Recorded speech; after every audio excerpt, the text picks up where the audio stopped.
Welcome to episode 10 of the New Breed Podcast. Yes, the New Breed Podcast, where a guy and his son talk about the Browns. Yeah, we're not like writers or anybody important. We just like the Browns. We're fans and we want to talk about it. I am one of your co-hosts. I'm an old school Browns fan, 80s fan all the way through. Well, kind of not all the way through. I had that gap when I really didn't have a team to root for because the Browns left.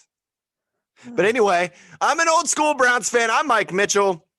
I am the dog pound personified. Roof. And this is my co-host and also my son. I'm Grady Mitchell, the son of this man right here. I'm a new breed of Browns fan. You know, I started liking the Browns like 2017, like recent. Yeah, recent. That's why I'm a new breed. I'm a new breed, man. That's the New Breed Podcast, right? Yeah, we're trying to bring it into the current age. So, how have you been, Grady, as a Browns fan? I'm doing fantastic. I think it's a good feeling to be in an off season where we're not freaking out about who our coach is and who our starting quarterback is. So, and coming off a playoff win. Yeah, well, I think it's a good place to be. Well, not coming off of a playoff win. Well, we won a playoff game. We made it to the playoffs. Lost in the divisional round. So yeah, we had a season last year when we won a playoff game. That's impressive. Yeah, considering the track record of the past 5 years. After going 6-10, and then how about 1-31? Do you remember those days? 31. Oh yeah, there's a lot of bad. Right before you became a fan, yeah. There's a lot of bad. No. It was like as soon as I became a fan. I think you becoming a fan engaged them. Yeah, Baker Mayfield was drafted as our number one draft pick, and everything changed. Well, no, I was like, oh yeah, cool. The Browns. I'll watch a little bit of this, and then like Baker Mayfield got drafted, and then it just all went up from there. I think you're right. Just went up. You could be the key to the Browns' success. The luck charm. The good luck charm. Should we get started with recent headlines? Yeah. Recent headlines.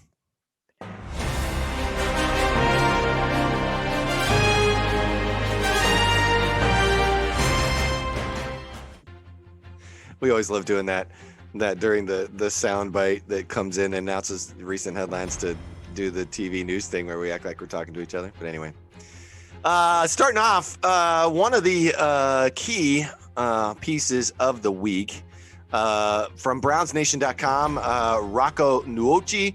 I think that's how you say the name. I apologize explicitly if I butchered that. His report was Kyle Rudolph would love to play for Kevin Stefanski. After a decade in the purple and gold, Rudolph's time in Minneapolis is done. One connection he made during his decade in Minnesota was Kevin Stefanski. The two spent the 2011 through the 2019 seasons together with the Vikings. I would have to say that if the Browns are moving on from David Njoku for some reason, Kyle Rudolph's getting a phone call. Nah. You don't think? I don't think so. I think he's got a little age on him.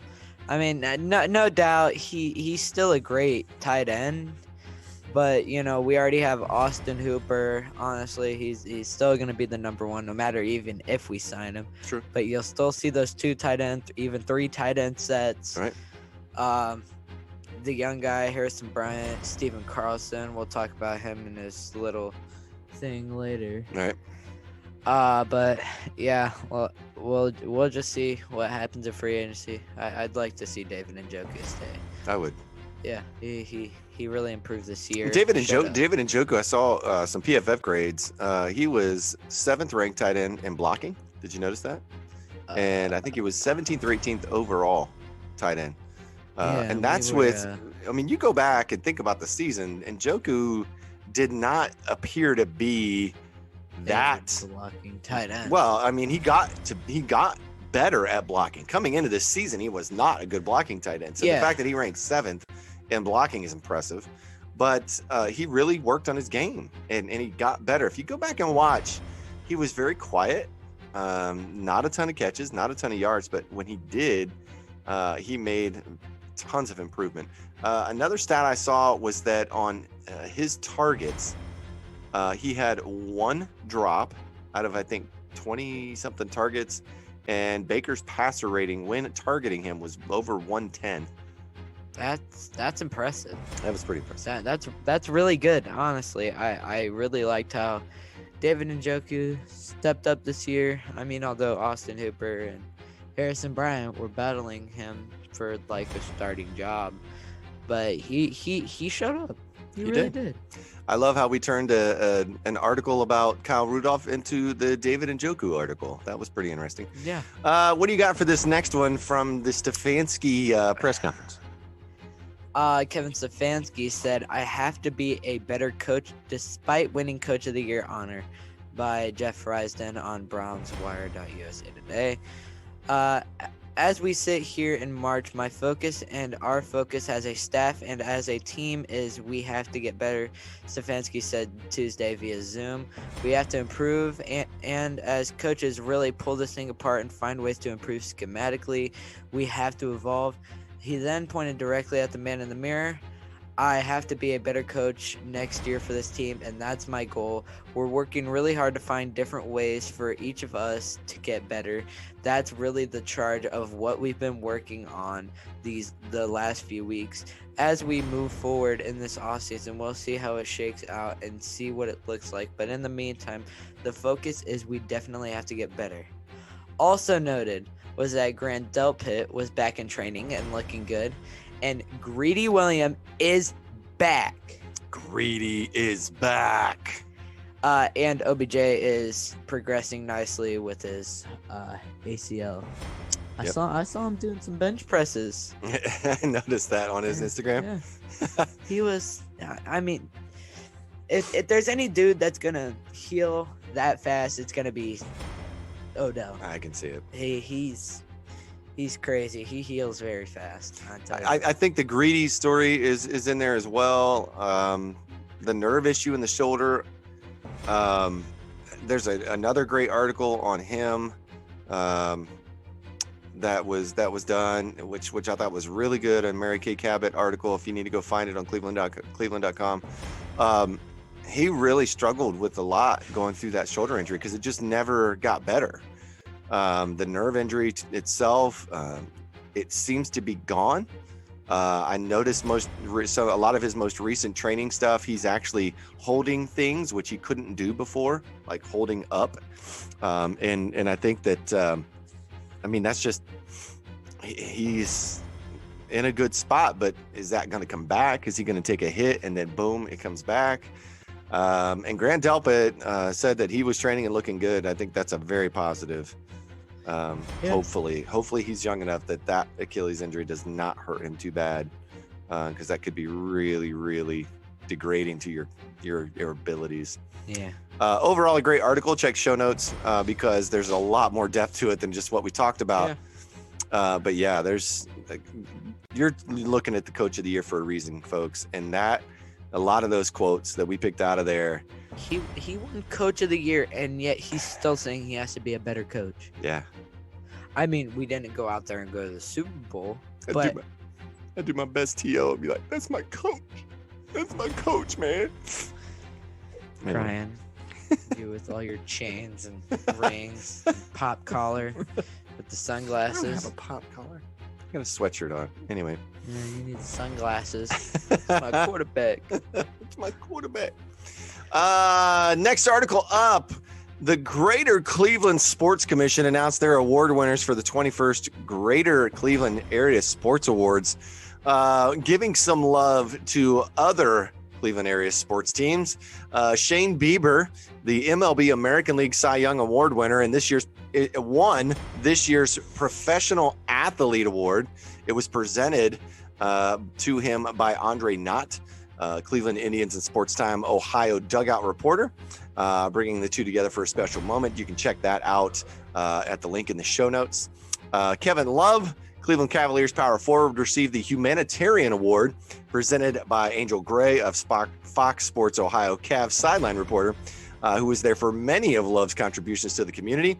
In addition to sharing his experiences with mental health challenges and creating the Kevin Love Fund, Love provided financial support to Rocket Mortgage Fieldhouse staff directly affected by the loss of work during the pandemic and personally thanked local healthcare workers. The culmination of the night was Baker Mayfield's speech.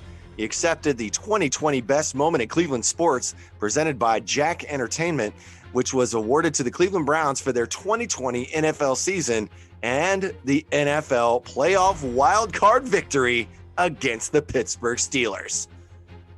I would have to say, if you did not vote for 2020 Best Moment in Cleveland Sports as the wild card win in Pittsburgh, you should have your credentials taken away and never return to Cleveland again. Just my personal opinion. And never be a Cleveland fan again. Go find somebody else. Go to New York. Do something. I hear they're looking for people to work in Baltimore, but hey, then do that. Go do that. We don't want you here. Purple Browns are better than not voting for that as the moment of the year. Hey, I'm not trying to throw shade, but he's not wrong. Oh, we have fun over here. What's next up, Grady? Maya Chaka, right? Sure. Becomes first black woman to be named a NFL official by Jarrett Bell at USA Today. Maya Chaka has become the first black female official in NFL history, as the league announced Friday that she has been added to the roster of officials for the 2021 season. Chaka, who has officiated for several years on the college level, including stints in the Pac-12 Conference and Conference USA, has participated in the NFL's officiating development program since 2014. I love it. Yeah. I love it. We had the first female official, what was that? A while back. 2 years ago? 2 years ago, I think. And then the first female official to be in a Super Bowl this year. Yeah. And now the first black female to be an official. That's wonderful. That's great. I think we're progressing nicely. Yeah. Also to note, A lot more diverse in this league. Absolutely. Also to note that our very own Callie Brownson spoke at the recent Women in Football conference, and she really appears to be poising herself for either a coaching job, a major coaching job, or a GM job. And I think I would love to see her work her way through the system and become a GM. I think she could be great at that, and I think she's somebody to keep an eye on because she's gonna move. She's ready to go. Didn't she sub in a tight ends coach? She subbed in a tight ends coach and line coach, I think defensive line. Was it D-line? I'm pretty sure it was D-line. Thought it was another offensive position. No. Tight ends and running backs? No. Anyway, I'll have to go back and look that up. But she showed up this year. She just jumped in as chief of staff. She just jumped in and coached up 2 different position groups. Like it was nothing. Yeah, like I got this. Don't worry. Pretty sure we won both of those games as well. Pretty sure we did. Jags and Washington football team. I think so. I think that was the D-line one. That could have been. Anyway. Next up, the Browns placed a tender offer on 2 exclusive rights free agents. This comes from Andrew Gribble at clevelandbrowns.com. Tight end Steven Carlson and defensive end Porter Gustin were key contributors throughout the 2020 season. It was later reported, I believe the next day, that Tavier Thomas would not receive a tender and therefore gets to become a free agent. Tavier Thomas actually led the team in special teams tackles over the past 2 seasons. Could be a rough loss on special teams, but I think they're trying to make room for somebody that can also once we draft Ben Mason, that will not be a problem. Ben Mason gets drafted in the 7th round, and now you have somebody that's going to actually murder people on special teams. I'd love to see Ben Mason and Porter Gustin on special teams. That little matchup, like put one on the left side, put one on the right side. Meet in the middle. Sandwich. So I know we didn't talk about this. It's not in the rest of the show anywhere, but there was a highlight package put together. I think it came from clevelandbrowns.com, so you might have to check it out. Myles Garrett's greatest plays of the year. One of those was a strip of Joe Burrow, and I believe it was it was the home game. I think it was the week 2 home game against the Bengals. And the highlight was all about Myles Garrett, and he comes swimming by. He does this nice, nasty move to the tackle. As he's going by, Burrow steps forward, and Myles swats the ball away. But as he swats the ball away, if you continue to watch the highlight clip, Porter Gustin destroys Joe Burrow. I mean, literally hit him like he stole his money. Then and I think it was Jackson. It was Jackson that picked up 91. It was Jackson that picked up the fumble on the goal line for to recover it on the 1 yard line. I'm pretty sure it was 91. I'm pretty sure it was. Okay, but it doesn't matter. It doesn't matter. It was just cool. It was amazing. I'm glad Porter Gustin. Not sure I understand the Steven Carlson, other than he's cheap and can play some key roles when needed. We had great him backup. Special teams. And he's on special teams. Great backup. He's great on special teams. 2 onside recoveries. That's true. Get in, boys. That's true. I forgot about those. Yeah. Yeah, how about that? The one where it went through his legs and it did the splits a little. Oh yeah. And he almost lost it. Lost it, but thank God he's a great man with great hands. Yeah. All right. Next article. What do you got, Grady, for this one? This is a good one. Cleveland Browns pick a player, adding one free agent from each NFC East team by Nick Swanson at dogpounddaily.com. All right, so each of the NFC East teams, of course, Washington, New York, Philadelphia, and Dallas. So the Washington football team, he had us picking from their team Ronald Darby, cornerback. I think that's a smart. I would take it. The New York Giants taking Dalvin Tomlinson, D tackle. It's okay, Debs. Yeah, D tackle. Philadelphia, Jalen Mills, safety. Nice, young safety. It's nice. Dallas Cowboys, Chidobe Awuzie, my bad. Chidobe Awuzie, cornerback. So you pick up 2 corners. 2 corners, 2 decent corners, serviceable corners, a D tackle and a safety. I thought it was a great article. It's a neat spin. Like, hey, here's the NFC East. You can pick one player from each team. Who would you take in free agency? And I just thought those were really neat. I thought it was a really neat piece. Nice pieces. I thought it was really nice pieces. I thought it was good. This article came in and nearly brought me to tears. Let you talk about this. BrownsNation.com, a story by Ben Donahue, and there's a link in the show notes, so if you need to find it to go read it, it's incredible. There's so much more depth to this. There's a lot of things I didn't remember.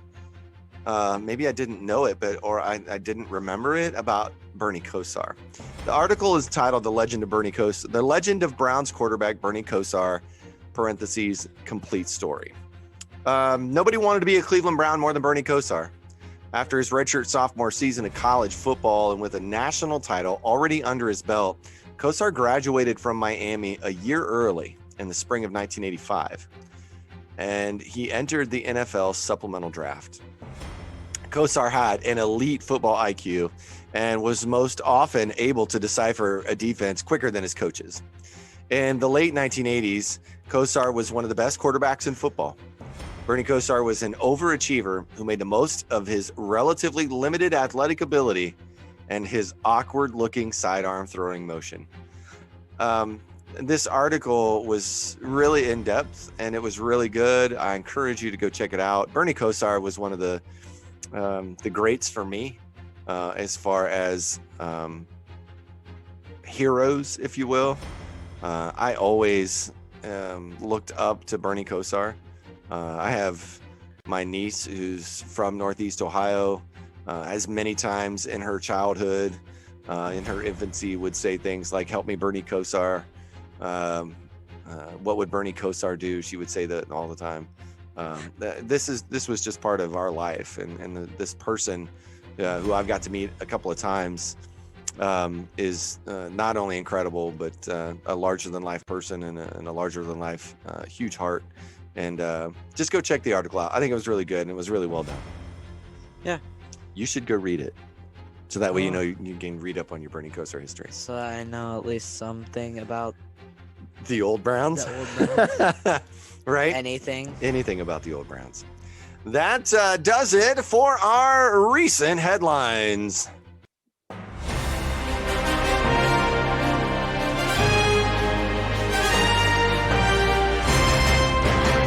we take our break. And we want to talk about something. We've been hinting at this for a while, and basically we finally found it. And so last year, during spring and the spring camp, or no, it was fall camp, as they got back together, they weren't allowing people to go to camp and watch. So they had it online. Everything was on clevelandbrowns.com's YouTube channel. Grady and I sat through a lot of quarantine minutes watching Browns training camp. We had nothing else to do. Nothing was open. We couldn't go anywhere. So why not watch Browns training camp? So we basically started keeping track in these notebooks of who to look for. And it was our idea a couple episodes ago to say, hey, look, let's go back and let's write down who we want to keep an eye on, who's popping out. In other words, we didn't really, some of these we didn't even really know, but it was who's popping out, who's standing out. And we just thought it'd be cool to go back and see who it was that we were looking at and what they were doing and how it turned out basically down the stretch. Do you want to go first?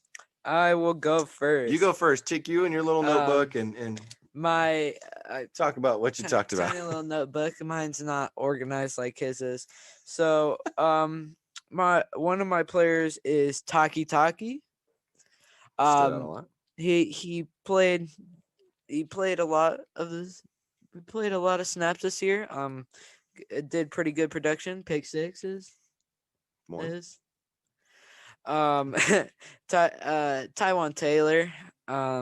He really didn't play. That one didn't turn out so well. Yeah, that was just kind of a bust. Andy Yanovich, I mean, he really didn't do anything this year. Just blocked. He blocked. Well, a lot. But that's why we got one of my other ones. Our new O-line and Austin Hooper. That ended up being very successful since we were the number one ranked. I loved it that you put our new O-line and then it became the best offensive line in football. And Austin Hooper. I didn't even have Austin Hooper on my list. Another one was Jacob Phillips. Yeah. He looked very impressive. He was flashing all over the place. Got some playing time this year.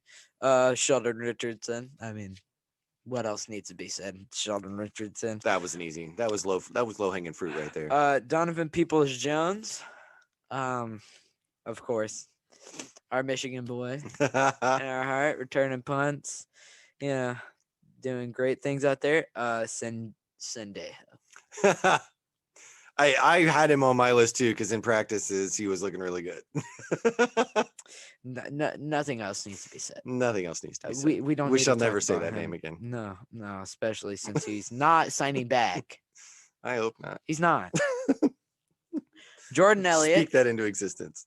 Jordan Elliott. He got some playing time, and I think he did really well. Mm-hmm. Yeah. I just put all rookies. You know, I already said Phillips, DPJ, Elliott. You know, all those guys. But yeah, all of our rookies played this year. Can't think of all of them. Jedrick Wills, Harrison Bryant, who I also have on my list, I think. Nick Harris. Nick Harris. He made my list. Donovan Peoples-Jones, Jordan Elliott. You already said those, but yeah. Grant Delpit got hurt. Grant Delpit got hurt. That was bad. Yeah, but yeah, Before we ever really had a chance to write him on a list, Grant Delpit got hurt. yeah. I think he got hurt the second day and just Something like that. It was really, it never was came early. back. It was early, Um, my next one is Elijah Benton. I'm assuming that's who that is. right? That was a good one. But yeah, he kind of just showed up, but He was a name that made it back to reserves future list, so he's on scout team already. yeah, but he looked good in training Let's see, scout camp. team. But Practice squad. he looked good in training camp, but didn't get any playing time. Got some. But some. I think he was in that last Steelers game, regular season game. Well, we I didn't think. have anybody there. Yeah, we didn't. So, have Eli Anku. I wrote down Eli Anku too, and he didn't even play the season with us. He was somewhere else.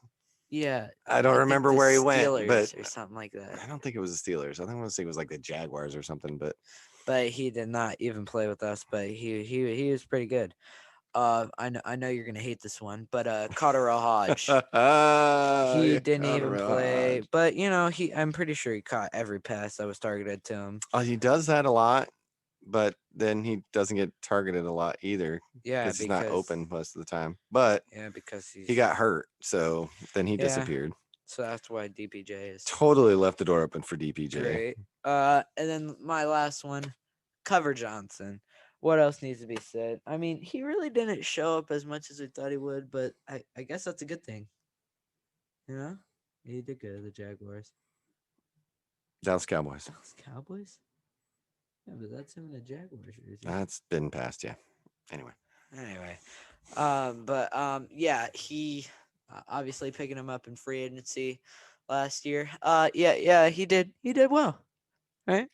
Yeah, well. Not too bad. As he said, my list is a little bit different. I broke it down into offense and defensive categories. I mean, ours were mostly the same. But I started at one point, kind of after they actually started practicing. I started making notes on explosive plays in practice. Like, are they making plays? If they did, I'd put a highlight next to them. Honestly enough, what was weird was offensively, Taywan Taylor made plays. Had at least one, well, at least two, because I had to write his name down first because he showed up. And then a mark. Harrison Bryant showed up. Nick Harris. Now, J.C. Treader was not in camp because he was hurt. Yeah, and so Nick Harris pretty much took all the and so Nick Harris pretty much took all the snaps in camp, and so that's why he was easy to see. It was easy to see him working, improving, and getting better. I had Andy Janovich on there, who I had a couple of stars. Interestingly enough, at the start of camp, I made a note to watch the right guard battle that was happening. We had Wyatt Teller coming back, but then we also signed Leary, Fred Leary. Maybe I can't remember his first name. He was a free agent signing who was basically trying to take Teller's job.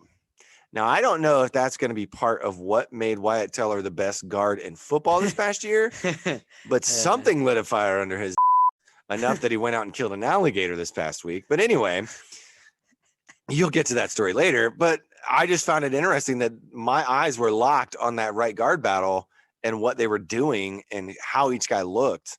I also made a note, and I know I've said his name on here before. Right tackle, he was an undrafted free agent rookie signing, I think, if I'm not mistaken, Alex Taylor.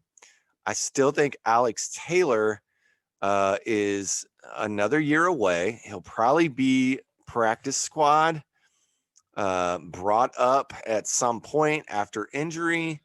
And I don't know what Conklin's contract looks like, but I'm telling you, he's got the build, he's got the athleticism.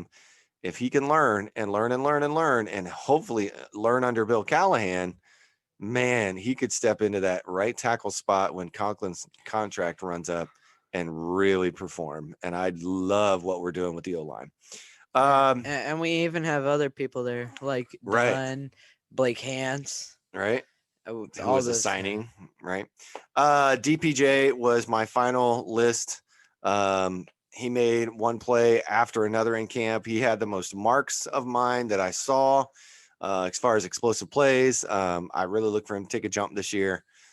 If there isn't a, if there is not a, a Higgins signing, he's gonna have to step into the role and move right into that 3, if not 2 or 3, depending upon who's healthy. Yeah. But defense, I had Taki, which we both had. I had Yeah. Sendejo, who looked good in practice. I also had Carl Joseph. I thought Carl Joseph looked like a leader. He looked like a guy who was willing to step in and lead and made plays all over the place. Jacob Phillips got the most marks from me. He was all over the place in camp. Jordan Elliott, and then again, especially after Eli Anku, who now with the Cowboys. So, but I can't wait. We're gonna have to take a look. If they're gonna allow fans, we might have to go up to training camp this summer. Just might. We might just have to go check that out. You never can tell, kid. I hope we can. And so we'll get our notebooks out and we'll start 2021 and we'll start looking at who looks good in camp, who's doing what in camp. Maybe we'll get a little bit more detailed now that we're doing a podcast and we need to come up with some reports, right? Yeah. And then oh, they'll think we're reporters. We have to we have our notebooks. We have to wear sunglasses and get some fake mustaches out there. Get our suits. We'll find Corey Kinnan. We'll hang out with him, look like we know what we're doing, and then we'll just steal all his we have to stand around tape. Like this. No emotion whatsoever. You can't show any emotion when you're watching somebody and critiquing them. Have you ever seen the combine? No. Like all of these coaches and GMs and stuff are always sitting around and they're always looking down at the field like it's like stoic. Like, yeah. Like, I'm really thinking about this right now. Like, oh, the Ohio State coach, and then he's like, "Hey, mark this down." Yeah, write this down. All right, so that just kind of covers our going back and looking back at our training camp review from last year. I thought that was pretty interesting to go back and look at who we were talking about, and then who made plays throughout the season. I just thought that was pretty neat. And so it's time to wrap this show up with our closing segment. It's got to be one of my favorite segments so far that we've started doing. We just started this last episode, and that is Tweets of the Week. Tweets of the Week. Start at the top. You want to start at the top? Yeah. Number 1. Greedy Williams tweeted out, #return of Greedy is official. At Greedy, #return of Greedy is official. I can't wait to see him next year. I mean, of course he did great in his rookie year. He did well. I mean, he was okay for a rookie. It was good. I liked him. And I know this one hit a lot of you. There is a lot to do. There's so much depth to this. It was all over Instagram. It was all over Twitter. All over everywhere. I'm pretty sure every animal lover got mad, but at Browns by Brad, #Browns right guard Wyatt Teller carrying an alligator on his back. This first, the video came out where he's carrying it and walking with, it had to be a 200-pound plus alligator, basically just carrying it across his shoulders like a child. And it was an incredible sight.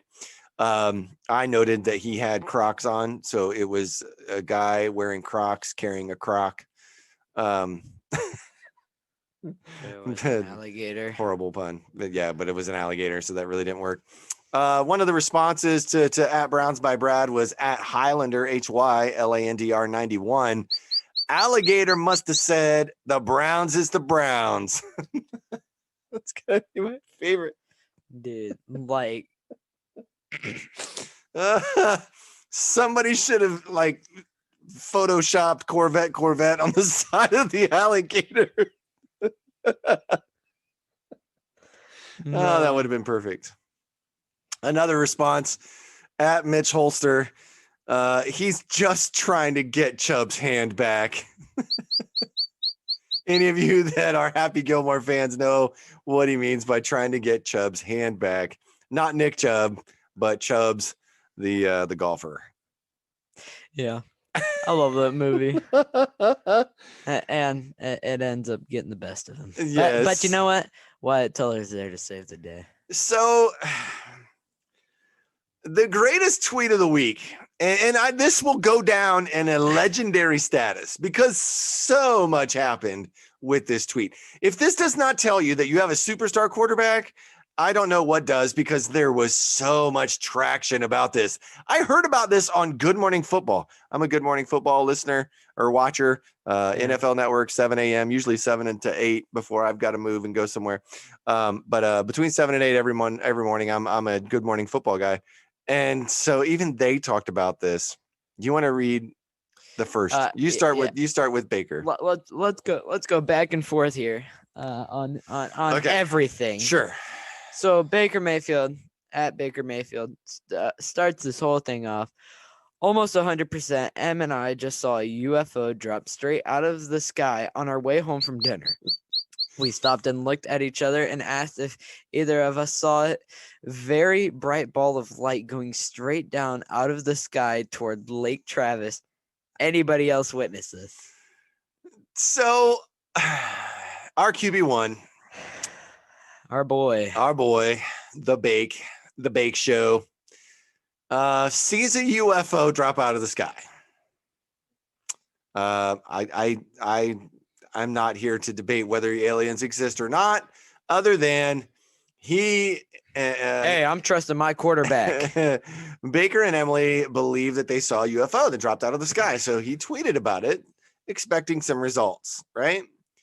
And so, what happens is, I'm not giving you his @ because I don't really appreciate him and don't pay attention to him. But Colin Cowherd goes on his daily show.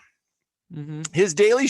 It does turn into a tweet, and basically says that Montana, Aikman, Bradshaw, Brady, none of these superstar quarterbacks have ever seen aliens. I don't want my superstar QB seeing UFOs. And literally on his show, again, he's not a Baker fan anyway. He drags Baker every chance he gets. Baker. And so Baker has one bad game and he just loses it. And so this then gets a response. Who responds to this tweet, Grady? At Tom Brady responds, how do you know I've never seen aliens, Colin? So he says that basically Brady has never seen an alien. And Tom Brady tweets him back and says, how do you know I've never seen an alien, Colin? He's not wrong. Yeah, I mean, I just absolutely love the trolling that Tom Brady's doing with Colin Cowherd. Not only that, but then our QB1 responds to Tom Brady. At Baker Mayfield replies, at your age, you've probably seen a bunch. This is probably the best entertainment I had all week long because this back and forth was pretty incredible. I tried to just ignore it, but it just kept popping up. Like I kept getting notifications. Oh, Baker Mayfield sees an alien. I'm like, oh my gosh, just let it stop. Just stop already. It was pretty impressive. But then there were so many replies. Probably one of our favorites. That angry Browns fan, he tweeted out and said, I swear if the NFL season gets canceled due to an alien invasion. ... I swear if the NFL season gets canceled due to an alien invasion. In response and in reply to Baker's tweet about seeing the UFO. Mm-hmm. Now, history at Angry Browns fans. is one of our favorites. We follow him not just on Twitter, but on Instagram. Great, hilarious content on Instagram. He's the guy that cracks a raw egg into a beer every Sunday or game day and chugs it for good luck. Usually wearing his Joe Thomas jersey. And so we started following him and absolutely loving him. Check out the Dogs of War podcast. They do a great job over there as far as fan quality, just being great fans and talking about the Browns. And he had somebody reply to his tweet. Again, his tweet was, "I swear, if the NFL season gets canceled due to an alien invasion," and all caps, because he's yelling at us, Fantasy Messiah at Fantasy Messiah _ said, "Swear it said due to Allen Iverson at first." I honestly thought it said Iverson too. Allen. I kind of thought it did. I was like, Allen, alien invasion. And then I saw somebody comment Allen Iverson. I'm like, that's what I did. That's what I did. So Baker sees a UFO. Colin Cowherd freaks out like it's a newsworthy story. He hits up Tom Brady, and Tom Brady responds. Baker then responds. Fans are responding. "I swear if the NFL season gets canceled due to an alien invasion," which someone else turns into, "I swear if the NFL season gets canceled due to an Allen Iverson." Somehow we went straight up NBA, and you got the answer. Yeah. I'm going to put a board out, and we're going to go. We're going to put one of those investigative boards up with the strings. We need to see what's Just see going a little on picture here. of Allen Iverson in the corner. UFO. He is the one and only. That's too good. That made my week right there. I'm telling you. And even recounting the story right now is almost bringing me to tears. I just hate this story with a passion. It's just so dumb.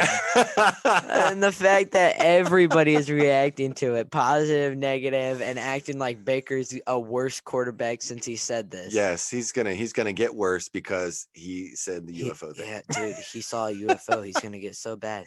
Oh, that's trash. That is so trash. Can I take the last one here?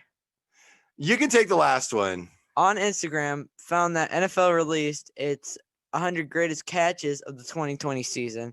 Several Browns players, probably mostly Odell. Odell's catch against the Colts where he fell on the ground and somehow with his head being ripped off by a guy corralled that ball. I think that would made it like number 11, I think. 12 or 11, something like that. DPJ's catch against the Bengals was on there. There was a couple on there. But what was the important one that we saw? Oh, baby. It's real. Porter Gustin and his diving INT after swatting the ball off of Big Ben in the wild card game made it to number 59. Number 59 out of the 100 greatest catches of the season. He almost got to half of the greatest catches. And yet did not make clevelandbrowns.com, their YouTube channels, top defensive plays of the year. I hate that. That's terrible. We talked about that last episode. That it was a crime. It's a crime. It's a big man diving across the field. It is a hate crime. Intercepting Big Ben in an already horrible game. Who is their admin? I don't know. We need to find out. We have to ask the Gibbs boys. Maybe we can get Nathan Zagura on the show or something. We can say, hey, talk to him about it. We need to do something about this. Y'all need to edit that or something. This Porter Gustin hating that's going on in Berea right now. Just because he's a backup, don't mean he need to get love. Okay, he's gonna be a starter. I'm telling you, he's gonna be a starter for somebody team by 2025. Right? Yeah. He's gonna be a starter. It's true. I'm calling it. Another tweet that we did not include that you wanted to include. Me? Yeah. Mary Kay Cabot. Mary Kay Cabot, my boy Pete Smith. This is directed to you and you. To me? Yeah, you. Hey, I'm just spouting facts, man. Mary Kay Cabot. Hypothetical. Mary Kay Cabot tweeted out, Kevin Stefanski says that both Odell and Jarvis Landry can both stay on our offense, even though they're high salaries. It's true. Kevin Stefanski did say that. I'm walking out. It doesn't mean it's going to happen. But he did say that. I said that they should stay.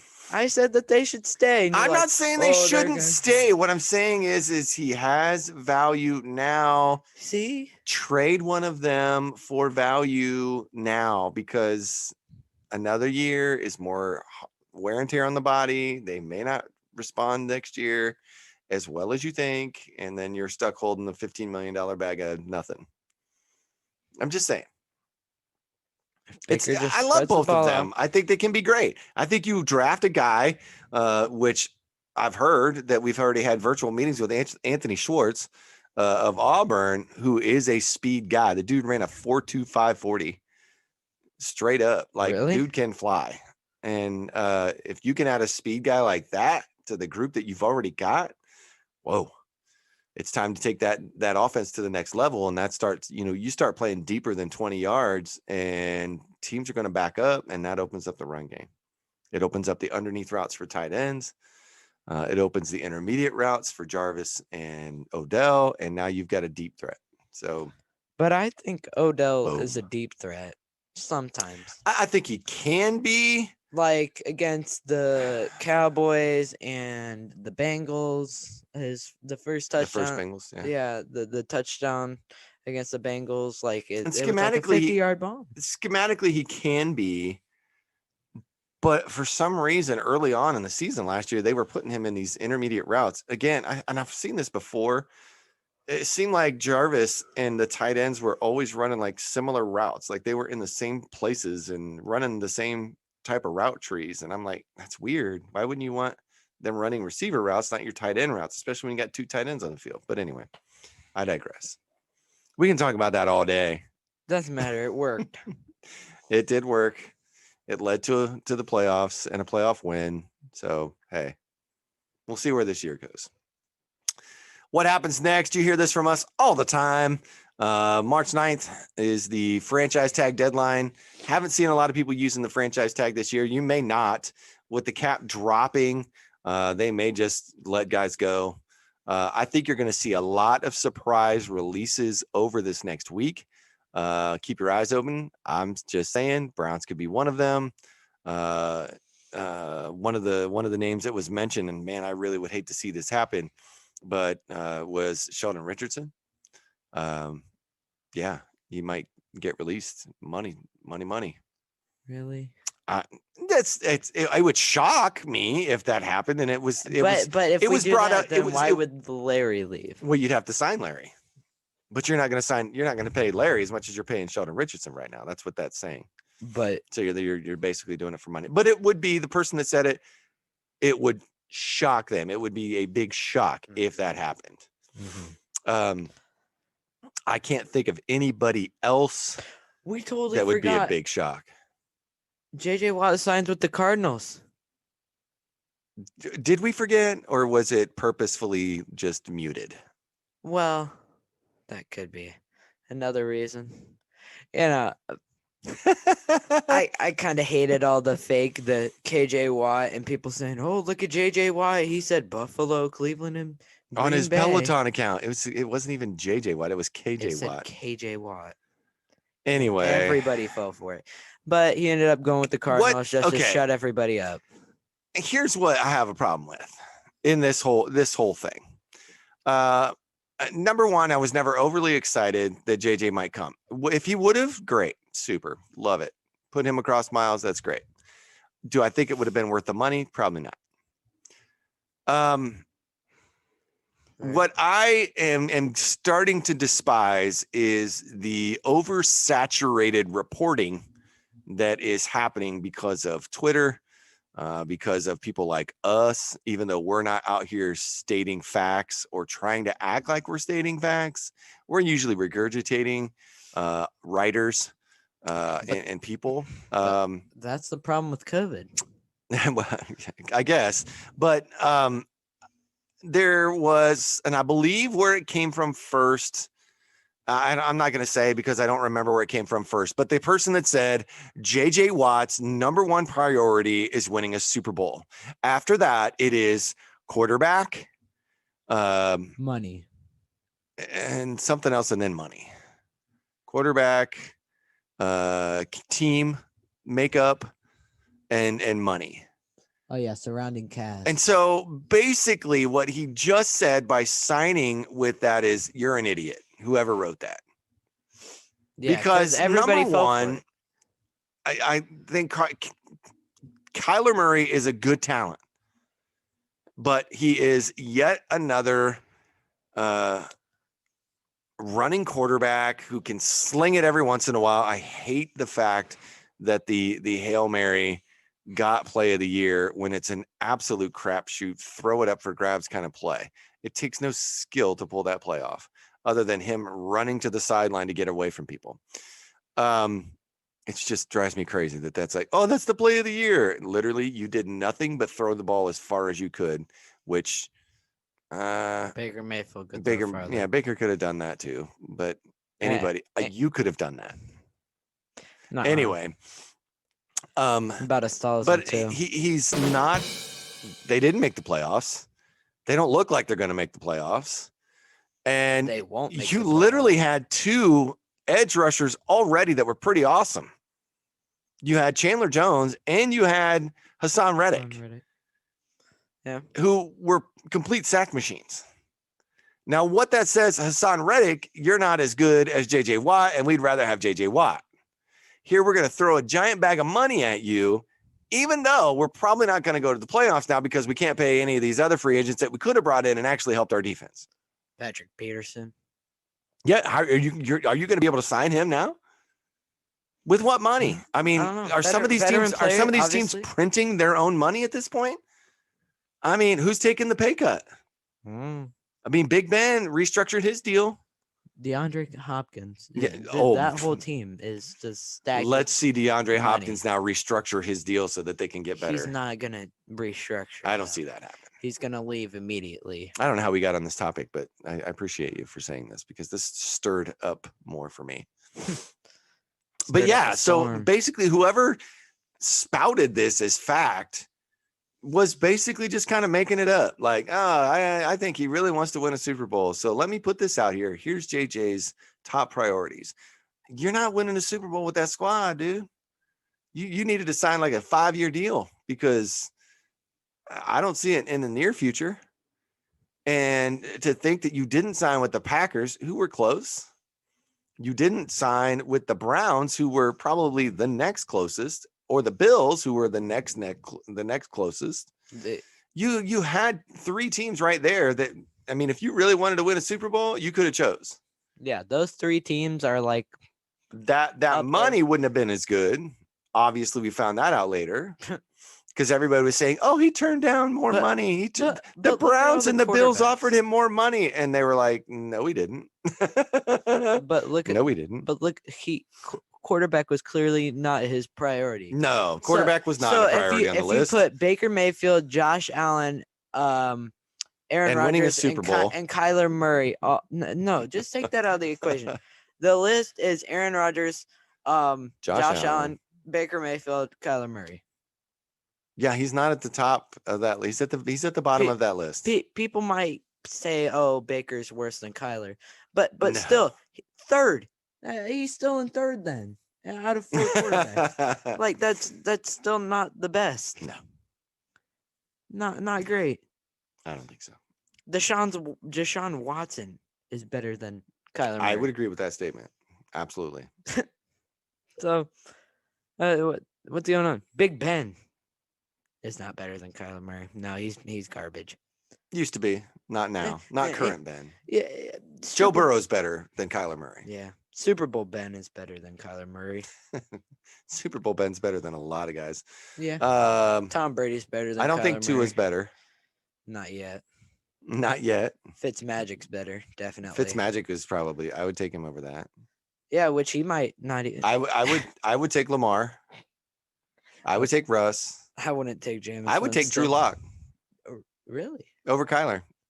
in the right system and with the right coaches, oh yeah, Drew Lock, he's got the tools, man. I think he does. I think he's in. Yeah, he needs Drew an Lock, and I've offensive line. said this on here before. Drew Lock is stuck where Baker was before Stefanski showed up. Mm-hmm. Yeah, he's going to have flashes of brilliance, and he doesn't have an O-line, and nobody really knows what they're doing, so he's going to get hurt, and you're going to get what you get. Skill-wise, talent-wise, I think he's every bit of Baker Mayfield for the first 2 seasons. Kyler Murray. I don't know that I want to go that far. Yes. Garrett Gilbert. Have you seen Kyler Murray almost win against the Steelers? Almost win against the Steelers. No, I have not. You're right. That's true. That's what I thought. It's true. He's 10 times better. I'm surprised. Matthew Stafford's better. Yeah, definitely. Jared Goff's better. Who just moved into your division. Jared Goff's obviously better because he beat them. Who else? Drew Brees. He's better. Jameis Winston. If he can get his decision making down and stop throwing picks, I mean, Jameis threw for the most yards with the Buccaneers. Unfortunately, he threw the most interceptions that year too. Yeah, he went 30-30. Like he had like 32 interceptions and like 34 touchdowns. I mean, he's got the tools. You just got to teach him how to play quarterback and make good decisions. But let's think of Patrick Mahomes. Patrick Mahomes is obviously. I mean, I was trying to stay away from the obvious: Aaron Rodgers, Russ, Patrick Mahomes, Tom Brady. MVP Cam, not current Cam, would probably be better. I think Cam might be better now if he can get his shoulder thing worked out and throw the football. Get his confidence back. Yeah, get his Cam back. Would you take Sam Darnold? Yeah. I'd take Sam Darnold. I'd take Sam Darnold. I really would. Yeah. Have those two switch. He bullied Malcolm Smith. Yeah. Let's not relive Malcolm Smith getting trucked by Sam Darnold. I think Sam Darnold on last year's Cardinals team, and you got a whole different storyline. I think they might have even made the playoffs. I think they could have. Now, would they gone to the Super Bowl? No, probably not. But that was a tough division last year. But I think they might have. Saints were good. Packers were good. Rams were pretty good. Yeah. Tampa was solid. They won the Super Bowl. Solid. We'll see what happens. Seahawks were okay. But yeah, I don't know. We went on a tangent here. I know who's a better quarterback than Kyler Murray. Who is a better quarterback? Jarvis Landry. And you're not wrong. That's the funniest part. I bet he's got a better QBR rating. That's something to look up. That's on your homework list before next episode. Jarvis's QBR rating in 2020 versus Kyler Murray. Kendall Lamb's better than DeAndre Hopkins. I don't know. Clearly. I don't know. I want to go that far. Hey, we're getting outrageous here now. He's 100%. That's true. He's one for one with a touchdown. So hey, all I'm saying is Kendall Lamb. Baker Mayfield's a better receiver than. And he didn't have to Hail Mary it. It was designed, and he caught it. Yeah. It wasn't a matter of luck and skill. Luck and skill? Yeah, it was just straight up skill. Yeah, we totally went off on a tangent there, and that might be the best segment that we've done in a long time. I don't know how we went from J.J. Watt saying to the Cardinals to Baker Mayfield being a better receiver than DeAndre. I don't know either. We had a whole rant on who is better. That's a rabbit quarterback hole than Kyler Murray. That's a rabbit hole we don't need to go down. I'm lucky you didn't hear what I said about Kyler Murray and me, but you'll hear it later. Kyler Murray and you? Was I talking the same time you were talking? Yeah. Well, what did you say? Let's bring it back up. No. I just got to go find it later. Yeah. Great. Yeah. Great. We got there because we talked about the March 9th franchise tag deadline, and I said a lot of guys are going to change. March 15th is legal tampering opens. You're allowed to talk to guys. March 17th, the NFL new league year begins. Free agency starts at 4 p.m. All these guys that you are hearing about getting signed will finally be able to sign. April 5th starts the offseason workouts for teams with new head coaches. Not us this year. April 19th, start of off-season workouts for teams with the same head coach. That's April us. 23rd is the last day of restricted free agent signing period. April 28th, last day for NFL teams to match offers for their restricted free agents. April 29th through May 1st, the 2021 NFL Draft in Cleveland, Ohio. It's probably going to be virtual again, but hey, we'll give that what it's due. Shout outs. Nothing. I have one because we have a Facebook page and I really wasn't following it or checking it, but our very own and very good friend Steve Rose has been sharing the links to our podcast and to our Facebook page. We love you, brother. Stay strong as a good Browns fan. I have to say, and maybe this is a segment that we need to break down completely, but during the time that the Browns were not a franchise and moved to Baltimore, I was not a Browns fan. I left Browns fandom completely altogether. I stuck every team except the Bengals, Steelers, and Ravens in a hat, and I pulled out the New York Jets. Yep, you told me. So about for that this. duration, I was a New York Jets fan. I was pretty familiar with Vinny Testaverde, who ended up going to the AFC Championship game in Denver and losing. If that wasn't salt in the wound. And so I when they came back, I was like, they're just not my Browns. I don't know if I can leave the Jets. I have this strong tie to the Jets now. Total Jets fan. Curtis Martin, was sitting it up. I was looking good. Went going to the AFC Championship game again. Like, I want to go back to zero. I don't want to go back to these guys that aren't the Browns. And he took me, my buddy Steve Rose, took me to my first ever game, which is, I forget what it was called now, First Energy Stadium now. My first ever game there against the Pittsburgh Steelers. We did not win that game. However, as we left the stadium that day, knowing that there was a guy wearing his Pittsburgh Steelers gear getting beat the tar out of on the concourse, just turned me around. It made me realize what I missed in my life. And that so you're telling me that poor Pittsburgh Steelers fan literally getting abused and bullied and brought me back to Browns fandom. Yes, that's what I'm saying. That's my dad, man. That and on the way home, we stopped and the McRib was back. Grabbed a McRib, hit the turnpike.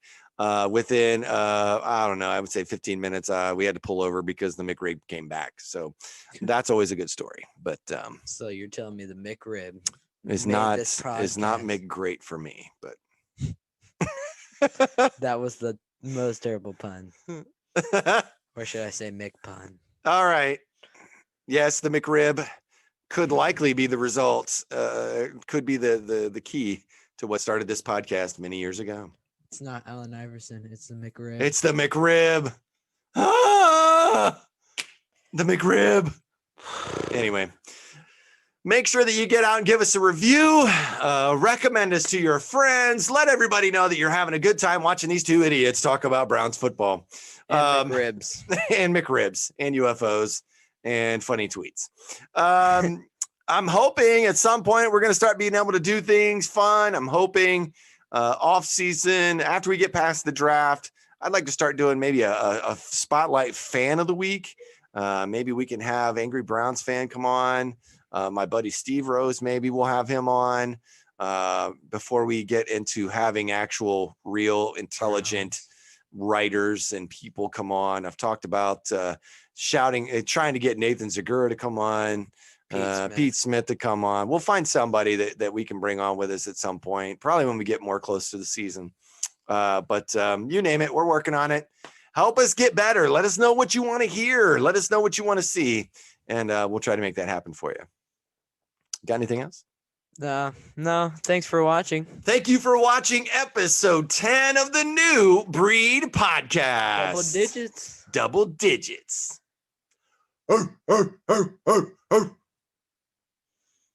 Barking. Still barking. All bark.